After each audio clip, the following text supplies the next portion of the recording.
മീൻകറിയൊക്കെ നമ്മൾ പല രീതിയിലും കഴിച്ചിട്ടുണ്ട്. സ്ഥിരമായിട്ട് നമ്മളെപ്പോഴും മുളകിട്ട മീൻകറി വെക്കുന്നതിന് പകരം ഇടയ്ക്ക് ഇങ്ങനെ തേങ്ങയൊക്കെ അരച്ചിട്ട് നല്ല അടിപൊളിയായിട്ടുള്ളൊരു മീൻകറി വെച്ച് കഴിഞ്ഞാൽ ചോറിൻ്റെ കൂടെയും ചപ്പാത്തിയുടെ കൂടെയൊക്കെ നല്ല അടിപൊളിയൊരു കോമ്പിനേഷൻ ആയിരിക്കും. അപ്പോൾ നമുക്ക് ഈ ഒരു മീൻകറി എങ്ങനെയാണ് വെക്കുന്നതെന്ന് നോക്കിയിട്ട് വരാം. തേങ്ങ അരച്ചുള്ള മീൻകറി ഉണ്ടാക്കാനായിട്ട് ഇതുപോലെ 1 കിലോ നെയ്മീൻ ഞാനിവിടെ കഴുകി റെഡിയാക്കി വെച്ചിട്ടുണ്ട്. ഇനി ഇതിലേക്ക് നമുക്ക് ഒരരപ്പ് തയ്യാറാക്കാനായിട്ട് 1 കപ്പ് തേങ്ങ ഞാൻ ഇതുപോലെ എടുത്ത് വെച്ചിട്ടുണ്ട്. ഇതിലേക്ക് നമുക്കിനി കുറച്ച് കൊച്ചുള്ളി, അതായത് 5-6 കൊച്ചുള്ളി ഇതുപോലെ പൊളിച്ചത് അങ്ങോട്ട് ഇട്ട് കൊടുക്കുക. അതുപോലെ തന്നെ വെളുത്തുള്ളി ഒരു 3-4 അല്ലി ഇട്ട് കൊടുക്കുകയാണ്. ഇനി ഇതിലേക്ക് ഞാൻ ഇട്ട് കൊടുക്കുന്നത് കുറച്ച് പെരിഞ്ജീരകമാണ്.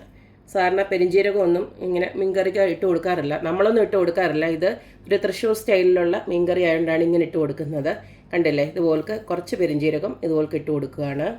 ഇനി അടുത്തതിലേക്ക് നമുക്ക് കുറച്ച് മഞ്ഞൾപ്പൊടി ഒന്ന് ഇട്ട് കൊടുക്കണം. ഒരു 1/4 ടീസ്പൂണോളം മഞ്ഞൾപ്പൊടി ഇട്ട് കൊടുക്കുകയാണ്. ഇനി ഇതിലേക്ക് ഒരു 2 ടീസ്പൂണ് മല്ലിപ്പൊടി ഒന്ന് ഇട്ട് കൊടുക്കുകയാണ്. ഇനി അടുത്തായിട്ട് ഇട്ട് കൊടുക്കുന്നത് കാശ്മീരി ചില്ലി പൗഡറാണ്. കാശ്മീരി ചില്ലി പൗഡർ ഒരു 2 ടീസ്പൂൺ അതുപോലെ ഇട്ട് കൊടുക്കുകയാണ്. ഇനി ഇതിലേക്ക് കുറച്ച് വെള്ളം ഒഴിച്ചത് നമുക്ക് നല്ല പേസ്റ്റായിട്ട് ഒന്ന് അരച്ചെടുക്കണം. അപ്പോൾ നമ്മുടെ തേങ്ങയെല്ലാം നല്ല ഫൈനായിട്ട് ഇതുപോലെ തന്നെ അരച്ചെടുത്തിട്ടുണ്ട്. അടുത്തത് ഇതുപോലൊരു മീൻചട്ടി എടുക്കുക. അതിലേക്ക് ഞാൻ 2 ടൊമാറ്റോ ആണ് ഇട്ട് കൊടുത്തേക്കുന്നത്. അതുപോലെ തന്നെ കുറച്ചേറെ പച്ചമുളക്, 5-6 പച്ചമുളക് എടുത്തിട്ടുണ്ട്. അതുപോലെ തന്നെ കറിവേപ്പില, ഇതെല്ലാം ഒരു ചട്ടിയിലോട്ട് ഇട്ട് കൊടുത്തിട്ടുണ്ട്. ഇതിലേക്ക് ഇട്ട് കൊടുക്കുന്നത് ഇത്രയും ഉലുവയാണ്, ഒരു 1/4 ടീസ്പൂണോളം ഉണ്ടാവും. ഇതിലേക്ക് നമുക്ക് അരച്ച് വെച്ചിരിക്കുന്ന ഈ അരപ്പുണ്ടല്ലോ അതങ്ങോട്ട് ഒഴിച്ചു കൊടുക്കാം. ഈ കൂട്ടത്തിൽ തന്നെ ആവശ്യത്തിനുള്ള വെള്ളം ഇതിനകത്ത് ഒഴിച്ചു കൊടുക്കണം. അടുത്തതിലേക്ക് നമുക്ക് 1-2 കുടംപുളി ഇട്ട് കൊടുക്കണം. ഇനി ഇതിലേക്ക് ആവശ്യത്തിനുള്ള ഉപ്പൂടെ നമുക്കൊന്ന് ചേർത്ത് കൊടുക്കാം. ഇനി ഇത് നന്നായിട്ടൊന്ന് ഇളക്കുക. നിങ്ങൾക്ക് ചാറിന് എത്രയാണോ ചാറിന് ആവശ്യമായിട്ടുള്ള വെള്ളം അതനുസരിച്ചിട്ട് ഇട്ട് കൊടുക്കണം. വെള്ളം ഒഴിച്ചു കൊടുക്കണം. ഇതിനെ നമുക്ക് അടപ്പ വെച്ച് നന്നായിട്ടൊന്ന് തിളപ്പിക്കണം. ഇതിപ്പോൾ ഞാൻ സ്റ്റൗ ഓണാക്കി കൊടുത്തിട്ടുണ്ട്. ഇതിനെ നന്നായിട്ടൊന്ന് തിളച്ച് വരട്ടെ. അത് കഴിഞ്ഞിട്ട് നമുക്ക് മീനിട്ട് കൊടുക്കാം.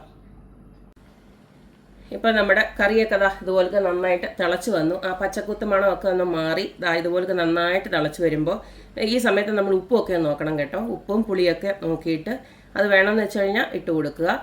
അതിനുശേഷം നമ്മൾ നേരത്തെ കഴുകി റെഡിയാക്കി വെച്ചിരിക്കുന്ന മീൻ ഇതുപോലെ അങ്ങോട്ട് ഇട്ട് കൊടുക്കുക.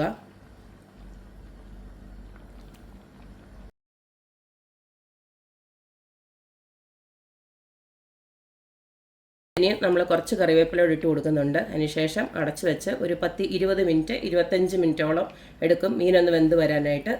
എണ്ണയൊക്കെ ഒന്ന് തെളിഞ്ഞ് വരും. ആ സമയം നമുക്ക് ഓഫ് ചെയ്യാം. മീൻകറിയൊക്കെ ഒരു 20-25 മിനിറ്റോളം വെന്ത് കഴിഞ്ഞപ്പോഴത്തേക്ക് എണ്ണയൊക്കെ തെളിഞ്ഞ് ഇതുപോലെ ആയിട്ടുണ്ട്. ഇനി നമുക്ക് ഇതിനൊരു വറവോട് ഇട്ട് കൊടുക്കണം. കടുക് വറക്കുന്നതിന് വേണ്ടിയിട്ട് പാൻ ചൂടാക്കി ഇതിലേക്ക് കുറച്ച് വെളിച്ചെണ്ണയാണ് ഒഴിച്ചു കൊടുക്കുന്നത്. എണ്ണ ചൂടായി വരുന്നുണ്ട്. ഇതിലേക്ക് നമുക്ക് കടുകിട്ട് പൊട്ടിക്കാം. കടുകിനോടൊപ്പം തന്നെ ഇതുപോലെ കുറച്ച് ഉലുവായിട്ട് ഇട്ട് കൊടുക്കുകയാണ്. ഇതെല്ലാം നല്ലതായിട്ട് പൊട്ടിക്കഴിഞ്ഞുകൊണ്ട് അരിഞ്ഞു വെച്ചിരിക്കുന്ന ഉള്ളി, കറിവേപ്പില, മുളക് എല്ലാം ഇട്ട് കൊടുക്കുകയാണ്.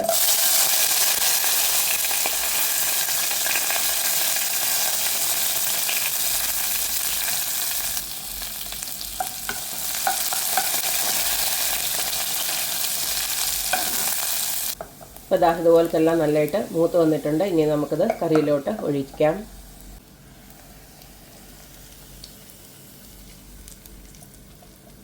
ഇപ്പോൾ കണ്ടല്ലോ, നമ്മുടെ അടിപൊളിയായിട്ടുള്ള മീൻകറി ഇവിടെ റെഡി ആയിട്ടുണ്ട്. തേങ്ങ അരച്ച മീൻകറി നല്ല സ്പെഷ്യൽ ഒരു ടേസ്റ്റാണ്. ഇവിടെ ഈ ഹോട്ടലിലൊക്കെ പോകുമ്പോൾ മിക്കവാറും ഉള്ള കടകളിലൊക്കെ ഈ ഒരു ടേസ്റ്റാണ്. നമ്മുടെ മുളകിട്ട മീൻകറിയെക്കാട്ടിലും ഇവിടെ ഹോട്ടലിലൊക്കെ ഈ ഒരു മീൻകറിയാണ് ഇവിടെ കിട്ടുന്നത്.